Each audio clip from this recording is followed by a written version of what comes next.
evening, everybody. So today's Q&A is with our lovely brother Koyejo. So my first question is, we know you recently went on a trip, and can you tell us where did you go and why did you go there?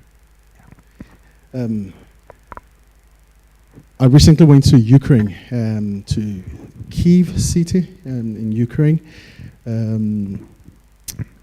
Why did I go? Now that's the question. In the last 1 year or so, I've been coming into a bit of a, so to say, confusion in studying the Bible and some of the things I see in my life and in around the churches around me that I wasn't able to see the models that I was seeing right in the Bible, especially the part of the Gospels where Jesus Christ said, I was naked, you did not clothe me. I was hungry, you did not feed me. I was thirsty, you did not give me a drink. Another part talked about I was in hospital, you did not come to see me, or in prison, you did not come to see me. And I thought, well, why? How is that? Okay, yeah, that sounds like, because I take the Bible seriously, I knew this, there's truth there, but I wasn't able to see serious models around. So the best of models I've seen would be a church taking it forward. But this seemed like Christ is identifying individuals and not just us staying behind the church to say, well, the church is doing it. I'm doing it through the church. But what do you do? How are you doing it? So that was one of the things that stirred me. And I'd heard about some of the things that was going on in Ukraine by a man that was being used by God. He's a Nigerian that left Nigeria at the age of 19, just barely 6 months after he became a Christian. And he was in the Soviet Union at the time where he couldn't really even, they couldn't practice their faith openly. They were all in hiding and doing all they had to do. But yet, God used him in a really special way in Ukraine. And so it was just go and see it, especially the fact that it was a communist state, and yet he was black. He had everything to actually make him say it was impossible, the prejudice and all of that there, but yet he was able to break through. And the breakthrough was what I think I needed to see, how he broke through. Thank you very much. The second question was, what did you learn from that trip that would encourage us as a church here as well? Yeah, right. I would just read a couple of things. I don't know anyone who's heard about Church Shift. Right, it was written in 2007. Did you ever hear about the Orange Revolution in Ukraine? Right, this was the man whose church was responsible for leading that revolution to a large extent that caused the change in there. And that was because there was a prophecy that God gave to him after he asked him to leave, because he was in Belarus previously, and the Lord asked him to leave Belarus and go to Ukraine.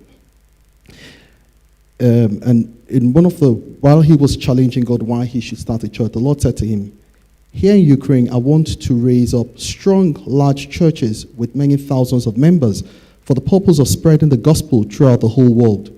In the same way the Soviet Union planted communism around the world, so I will use the nations of the former Soviet Union to take the good news everywhere. Okay. Now, he himself could not believe what he was hearing, and then the Lord went further. But the Lord kept impressing on my heart that he wanted me to train reaper warriors to bring in the final harvest, especially in China and the nations of the Arab world. I felt certain that the destinies of many people now depended on me, on how I would respond to God. So he went up to start the church. He said he fasted and prayed for about 6 months, 6 hours a day praying. But when the church started, the first 7 people that came to the church were alcoholics and drug addicts. And he was heartbroken. He couldn't believe it. After all the prayer and after all the fasting, this was what he was getting. And that was just when everything was about to change for him. Because he then went back to the Lord to basically cry out to him like, this is not what I want. Because he was thinking like some pastors would think how he was going to try and keep the building open and get all in place. And the Lord said to him, go to Mark 12:37, which says that the common people heard him gladly. The common people heard him gladly.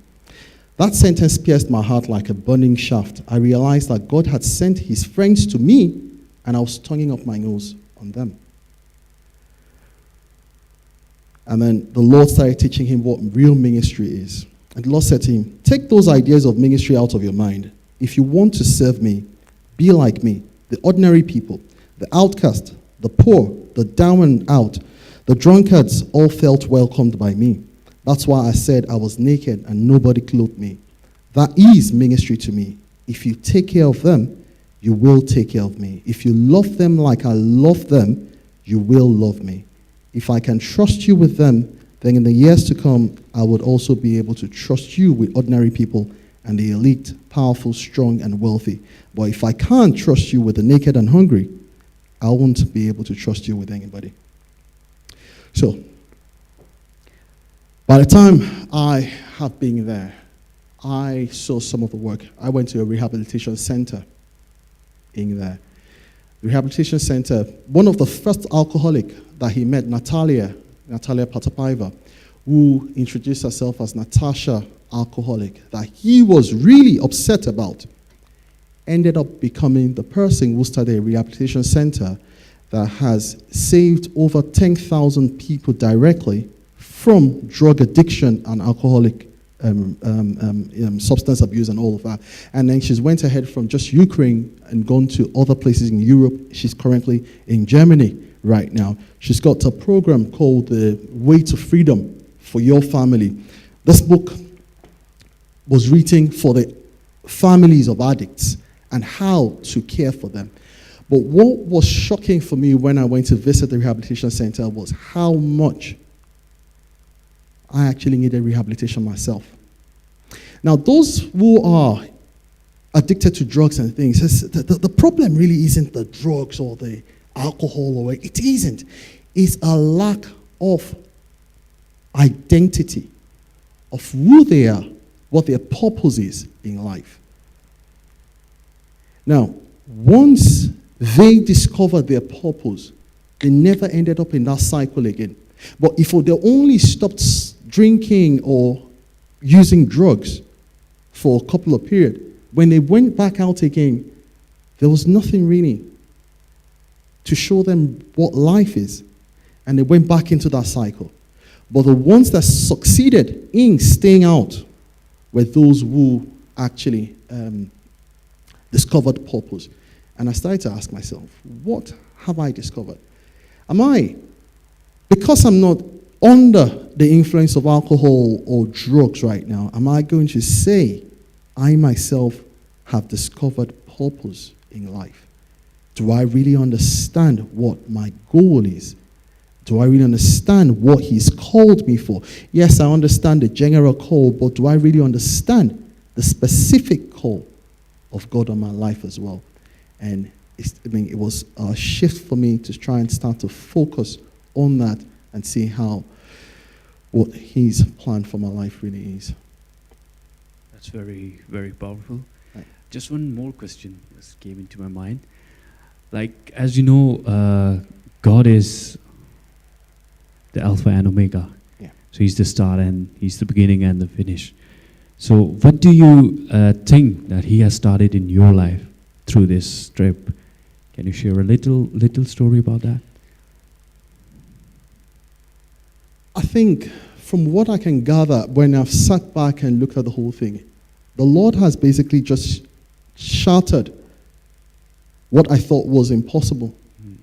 What I thought I needed, well, I don't think I can do that. Nobody's doing that. No, I need to get a group together to do what I need to do. No, I don't need to get a group together to get moving. The power of one. All it takes is one. All it took was Sunday Adelaja to listen to God and leave Belarus and go to Ukraine, where he didn't know anyone. And he started out, and he felt like this was what God wanted him to start. He started with 7 people, but in a year, they had over 1,000 people that had joined the church. By the second year, it had gone to about 3,000. It was getting exponential. He started taking Natasha to the hospitals. He now started opening his eyes and going to the hospitals where drug addicts and all of that were being rehabilitated from the civil side of things, and started praying for them, and a lot of them were receiving their healing instantly, right? And that brought about a change in the Ukraine generally, right? They have a lot of social ministries in the church that is doing so much better than what the government can provide, because the government is completely inundated by the services. But yet the church is able to provide those services. And that was when I realized that the Lord is trying to open my eyes to be a little bit more compassionate. And to be more compassionate, I need to do it on my own. We need to get going individually, learning to identify. Like that story where Jesus Christ went to the gates called Beautiful and picked one particular person there. Can we identify people who are suffering? Can I do that just now? That's what I am beginning to learn. Well, that's very... I think I've got some pictures just to...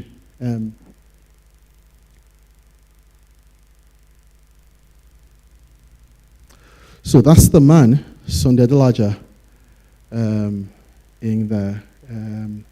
next one, please.